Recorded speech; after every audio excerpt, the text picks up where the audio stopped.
Assalamualaikum warahmatullahi wabarakatuh. Kita akan bincang-bincang matematika tentang proposisi. Semoga ada tambahan ilmu dan ada manfaatnya.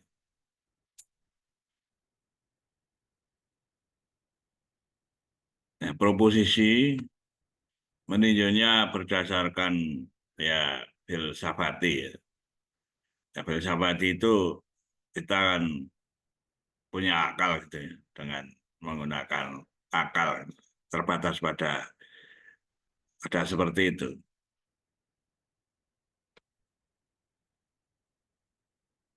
Bapak-bapak, ibu-ibu, mbak-mbak, mas-mas, semuanya proposisi ini kaitannya dengan logika, ya.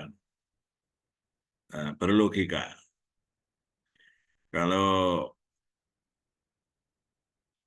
proposisi itu diartikan sebagai istilah atau ekspresi verbal yang digunakan untuk kalimat pernyataan yang memiliki arti penuh dan utuh yang dapat dipercaya, disangsikan, disangkal, atau dibuktikan benar tidaknya. Jadi, secara singkat itu pernyataan yang memuat nilai salah satu, benar atau salah. Itu. Ya, semua pernyataan masuk pikiran ya, yang mengungkapkan keinginan, kehendak, tidak dapat dinilai benar dan salahnya, bukanlah suatu proposisi. Jadi kalau tidak bisa dinilai benar salahnya, itu bukan proposisi. Ya, jadi kalau proposisi itu yang harus ada benar dan salahnya. Misalnya saja yang gampang itu, kalau secara umum 2 tambah 2 sama dengan 4, lah itu proposisi, sebab orang bisa menilai benar atau salah. Tapi kalau misalnya, nah, apa ya, katakan X itu suatu bilangan itu ya, kita sulit untuk menilai betul atau bukan X itu apa gitu ya. Jadi itu eh, bukan proposisi. Ya, ini yang dimaksudkan seperti itu. Nah, unsur proposisi itu ada kopula, adalah kata yang menghubungkan subjek dan predikat, ya, kata hubung. Ada predikat, ya, perkara yang dinyatakan dalam subjek. Ada subjek apa? Perkara yang disebut adalah terdiri dari misalnya orang, benda, tempat, atau suatu perkara gitu ya. Jadi itu eh, proposisi itu seperti itu. Misalnya putranya seseorang sedang memang posisinya sedang sekolah begitu ya. Lalu namanya Amir, Amir sedang sekolah. Nah ini kan eh, dinyatakan benar, ya. Amir adalah seorang pelajar misalnya gitu ya. Nah itu memuat subjek, predikat, dan ada kopulanya. Proposisi logika itu merupakan tautologi. Tautologi itu selalu bernilai benar, yaitu gabungan proposisi yang disusun secara logis. Ya. Kemudian logika berguna untuk menentukan kebenaran suatu proposisi. Jadi maunya adalah yang tautologi. Ciri khas proposisi logika adalah kebenaran yang dilihat cukup melalui simbol. Nah ini logika simbolik ya. Sebab hanya dengan meneliti setiap kondisi kebenaran dari masing-masing proposisi elementer sudah dapat diketahui apakah proposisi tersebut suatu tautologi atau bukan. Jadi tautologi itu kalau suatu kebenaran dan juga ya, eh, menilai kebenaran untuk proporsi logikanya itu harus ya tautologi. Tentu kalau benar ya benar secara mutlak gitu. Kalau salah ya salah. Tidak. lalu menjadi setengah salah maksudnya gitu. Tak bisa. Macam-macam proposisi itu ada proposisi universal positif.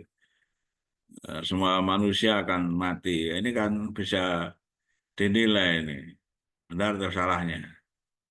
Benar ya, benar bahwa semua manusia akan mati. Ini universal.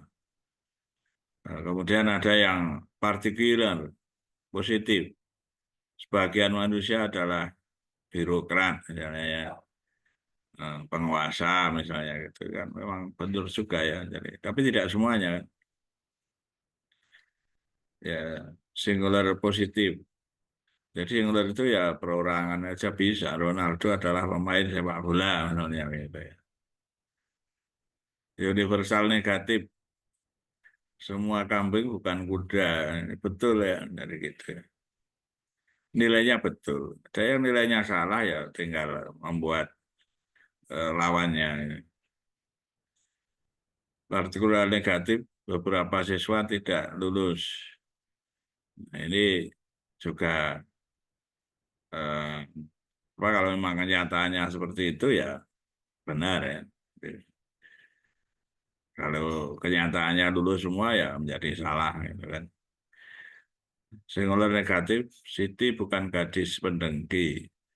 Nah, ini juga harus dicek faktanya gitu ya. Jadi logika ini berkaitan dengan faktanya bagaimana gitu ya proposisi ini. Jadi kita belajar itu ada nanti yang simbolik, ada yang kita agak kesulitan kalau dihadapkan pada realita ya.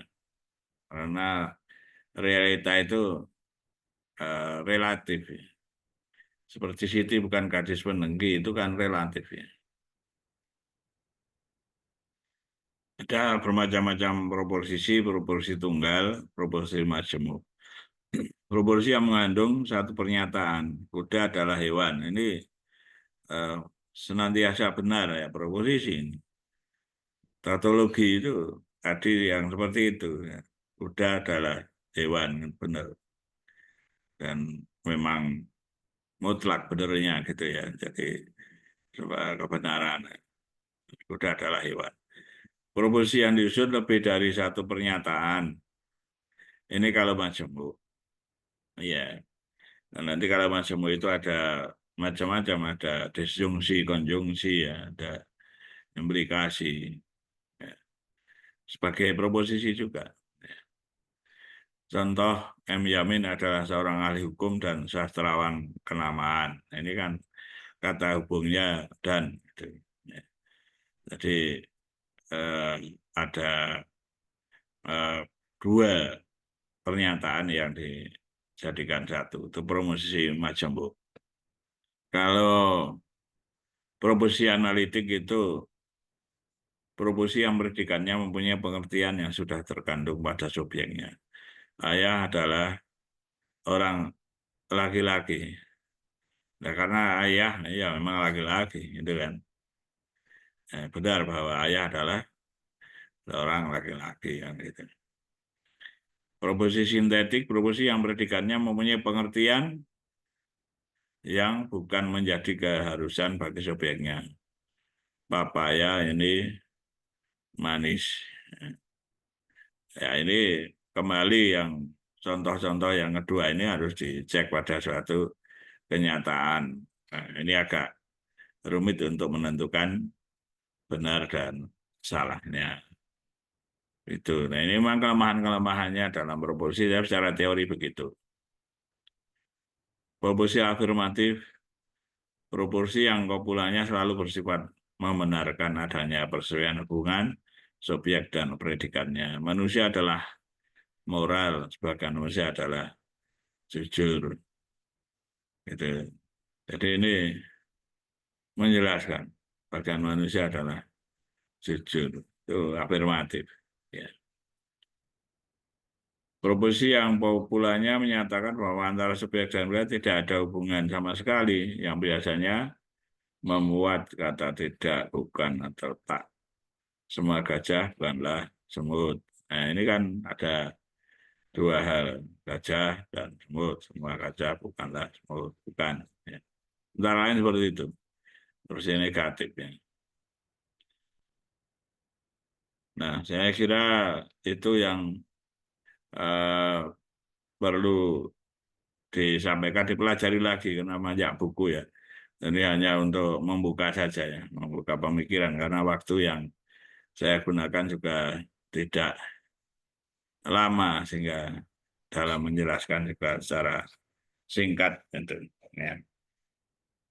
Jadi intinya adalah proposisi itu suatu pernyataan yang memiliki nilai, bisa benar atau salah, salah satu ya. Jadi nanti ya kalau belajar logika itu tentu akan berhadapan dengan proposisi-proposisi itu, ya, baik proposisi yang majemuk maupun yang tunggal yang tidak majemuk begitu. Nah, mudah-mudahan ada manfaatnya ya. Sekian saja. Mohon maaf ini sebenarnya eh, apa tidak saya besarkan karena kendala dari PowerPoint ya. Sekian saja, saya stop share. Nah, mudah-mudahan ada manfaatnya ya. Eh, ya, untuk tambahan saja. Bagian ada manfaatnya dan ditambah lagi nanti membaca dari buku-buku ya, berbagai buku. Ya, syukur buku-bukunya itu internasional ya, jadi bukan hanya dari buku-buku dalam negeri saja ya. Jangan sampai meninggalkan buku-buku dalam negeri ya, tapi juga baca beberapa buku yang bersifat internasional. Sekian saja. Kalau ada kurang dan salahnya dari saya, mohon maaf yang sebesar-besarnya. Assalamualaikum warahmatullahi wabarakatuh.